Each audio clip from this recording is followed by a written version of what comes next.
오늘은 에베소 선교 사역 두 번째 말씀을 참고합니다.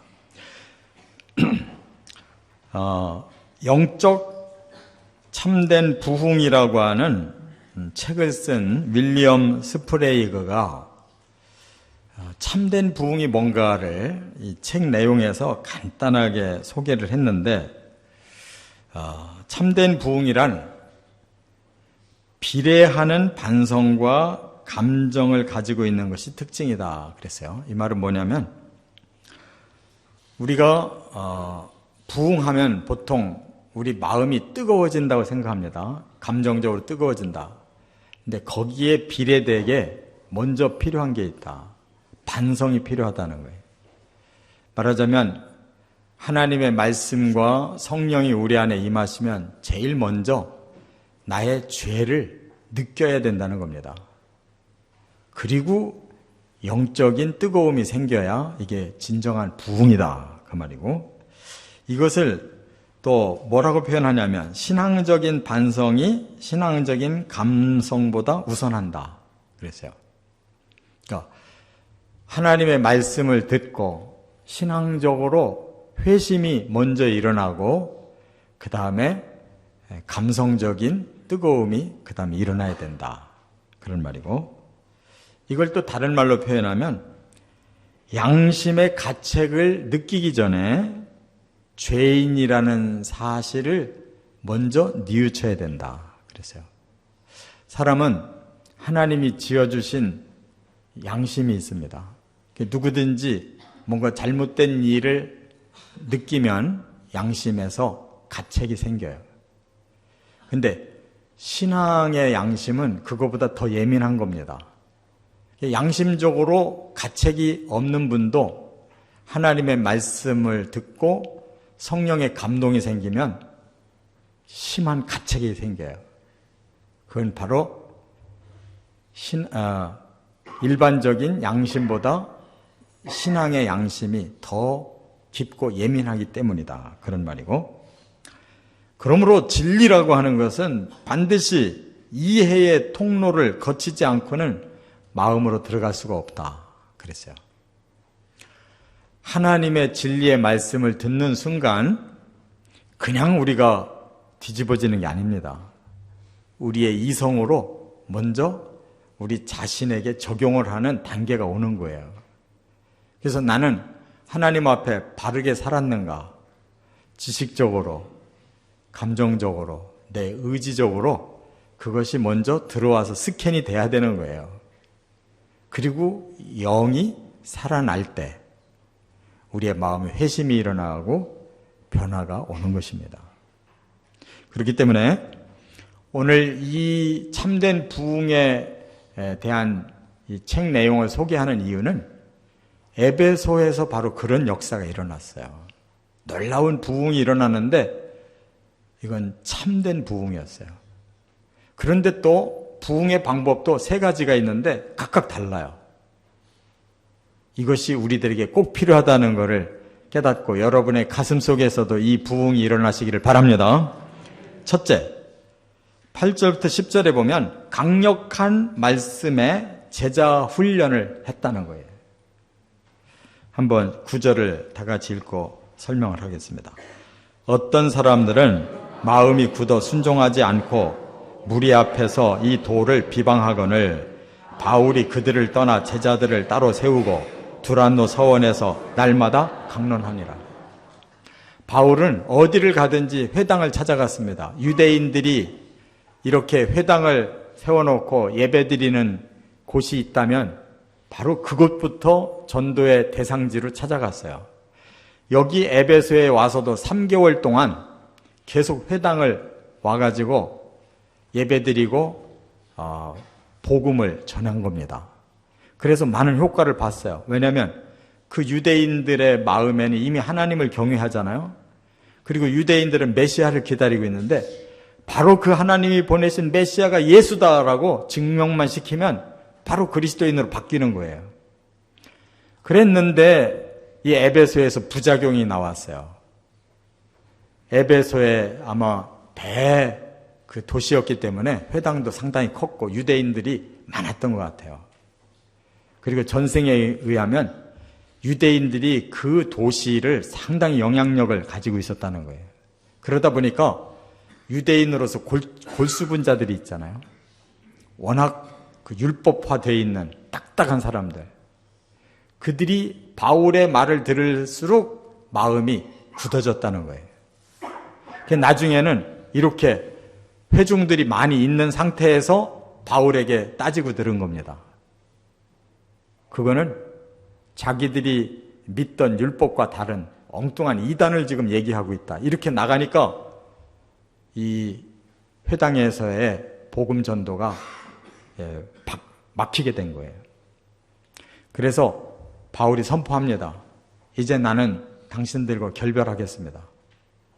복음을 안 받아들이는 당신들과는 결별합니다. 그리고 나가서 따로 모임을 가진 곳을 여기 두란노 서원이라고 그랬어요. 이 두란노는 그냥 이름이고 서원이라는 것은 학문을 공부하는 곳을 서원이라고 그래요. 우리나라도 서원이 과거에 선비들이 서원을 했잖아요. 이거 영어로 아카데미라고 그래요. 그러니까 지성인들이 뭔가 학문을 공부하고 사상을 공부하고 하려고 하는 곳인데 그곳을 이제 사도 바울이 선택해요. 왜? 에베소에는 지성인들이 많은 거예요. 그럼 그곳에서 뭐 했느냐? 날마다 말씀을 강론했다 그랬어요. 이렇게 날마다 성경 말씀 가지고 두란노 서원에서 말씀을 전한 거예요. 그러면서 뭐라 그래요? 제자들을 따로 세워서 그랬어요. 이미 그리스도인이 된 제자들이 이제 회당에서 완전히 결별해서 나와가지고 독립해서 두란노 서원에서 제자 훈련을 했다는 거예요. 말씀으로. 얼마 동안? 바로 2년 동안. 그런데 여기서 폭발력이 생긴 거예요. 여러분, 하나님의 말씀은 이 세상의 말과는 다릅니다. 세상의 말은 그냥 이성으로 받아들이고 자기 마음에 적용하면 끝이에요. 근데 하나님의 말씀은 이성으로만이 끝나는 게 아니고 우리의 영성이 열려지고 그 안에 하나님의 진리와 성령이 임재하셔서 우리를 변화시켜 주시는 것입니다. 그렇기 때문에 말씀으로 2년 동안 날마다 강론을 해서 그 말씀을 배운다는 것은 그 사람의 마음에 진리가 가득 차고 하나님의 성령이 충만해졌다는 뜻이에요. 그때 진정한 변화가 일어난다는 사실을 바로 이 에베소 교회에서 입증하고 있어요. 깨달으시기 바랍니다. 그런데 참 재미있는 것은 날마다 강론을 했는데 그 강론한 시간이 몇 시냐? 여기 성경에는 안 나와서요. 날마다만 했다고 그러는데 그 시대의 전승을 보면 오전 11시부터 오후 4시까지 했다는 거예요. 그거 왜 그랬을까?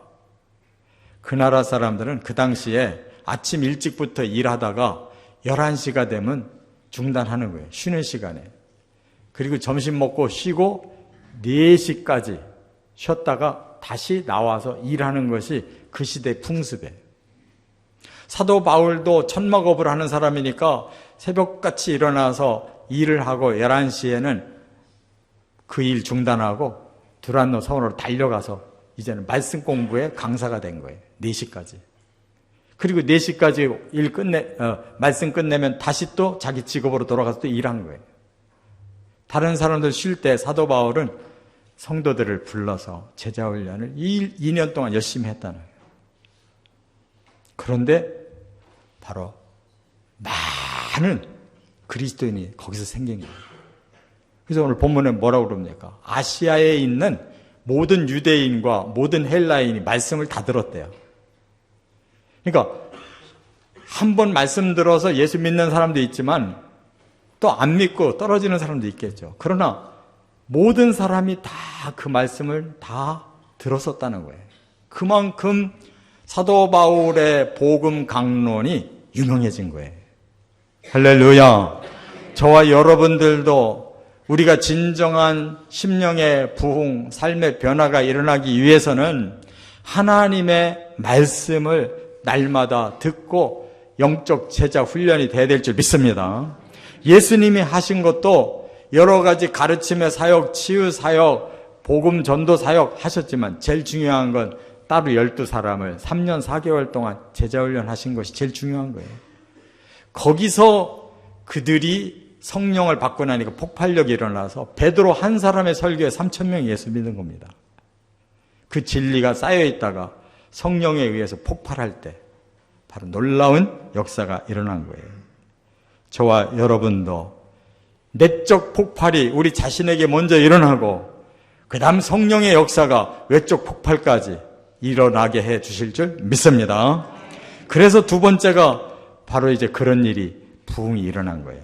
여기 11절부터 20절에 보면 강력한 치유 기적과 회개 운동이 일어났다 하는 걸 말씀하고 있어요. 19절, 20절 다 같이 또 마술을 행하던 많은 사람이 그 책을 모아 가지고 와서 모든 사람 앞에서 불사르니 그 책값을 계산한 즉 은 5만이나 되더라. 이와 같이 주의 말씀이 힘이 있어 흥왕하여 세력을 얻으니라. 이렇게 영적으로 무장된 제자들이 많아지다 보니까 은혜가 충만한 거예요. 근데 갑자기 사도 바울에게 은사가 일어났어요. 어떤 은사? 치유의 은사가. 사도 바울이 병자들에게 손을 얹은 즉 병이 나가고 귀신 들린 사람들이 귀신이 빠져나가기 시작한 거예요. 근데 이것이 사람의 힘으로 안 되는 겁니다.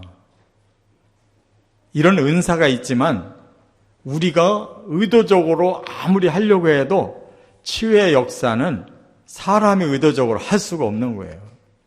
뭐 주사를 맞든지 뭐 수술을 하든지 하는 건 사람이 할 수 있지만 그런 행위가 없는데 저절로 낫는다? 이거는 하나님의 그런 성령이 은사를 주셔야 가능한 거예요. 근데 어째서 이것으로 이어졌을까요? 바로 말씀의 부흥이 하나님의 성령의 역사로 그대로 이어져 갔기 때문에 일어난 줄 깨달으시기 바랍니다. 복음서에서도 그렇고 사도행전에서도 그렇고 똑같이 말씀의 부흥 다음에 성령의 강력한 은사가 나타나서 병든 자가 치유돼 귀신이 나가고 하나님께 영광 돌리는 기적의 놀라운 역사가 일어난 것이 그 다음 순서예요. 에베소도 똑같아요. 그래서 사도 바울이 일일이 많은 사람을 다 안수할 수가 없으니까 나중에 어떤 기적까지 일어나냐면 사도 바울이 일하면서 닦는 손수건 그것만 가져가서 얹어줘도 병이 났었어요. 사도 바울이 일하면서 앞에서 둘러쓰던 앞치마 그것까지도 벗겨서 가져가서 얹으면 병이 나을 정도였어요. 그것은 사람이 설명할 수 없는 하나님의 성령의 부흥인 줄 믿습니다. 그런데 그 부흥이 어떻게 옮겨졌느냐? 참 희한한 방법으로 회개 운동으로 벌어집니다. 거기에 유대인들 중에는 신비주의에 빠진 무당 같은 유대인들이 있었어요. 여기 마술을 했다고 그러는데 사람들을 엉터리로 현혹시켜가지고 복채받고 뭐 병도 낫게 해준다, 어려운 일도 풀리게 해준다 이런 사람들이 무당들이잖아요.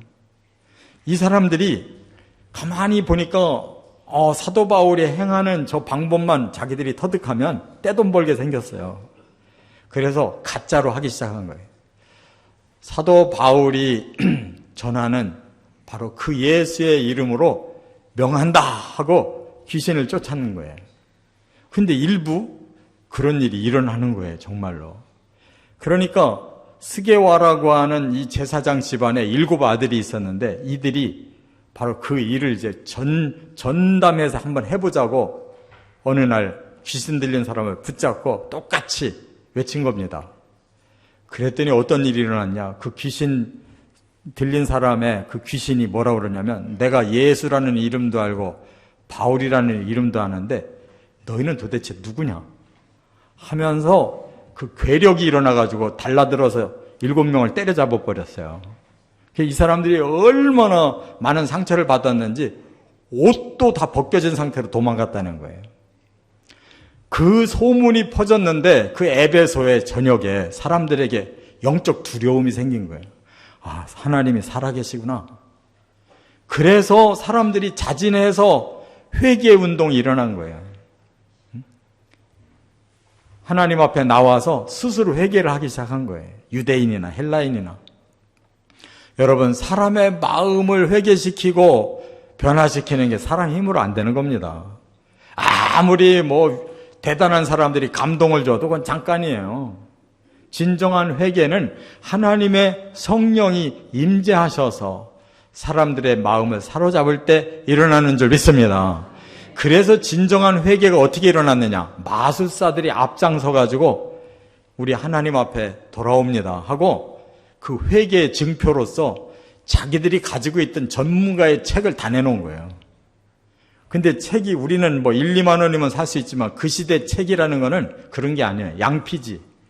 양피지에다가 어렵게 그 글을 써가지고 그거를 계속 쌓아놓기 때문에 이 양피지가 얼마나 이게 무겁고 그 책이 얼마나 구하기가 힘든 건지 몰라요. 엄청난 돈이 들어가는 거예요. 그런데 그거를 가지고 와서 우리가 예수 믿고 이제 변화됐으니까 이거 필요 없다고 공중들 앞에서 태운 거예요. 그 태운 값을 이 사람들이 따졌는데 은 5만이라고 그랬어요. 은 5만. 이게 무슨 뜻이냐?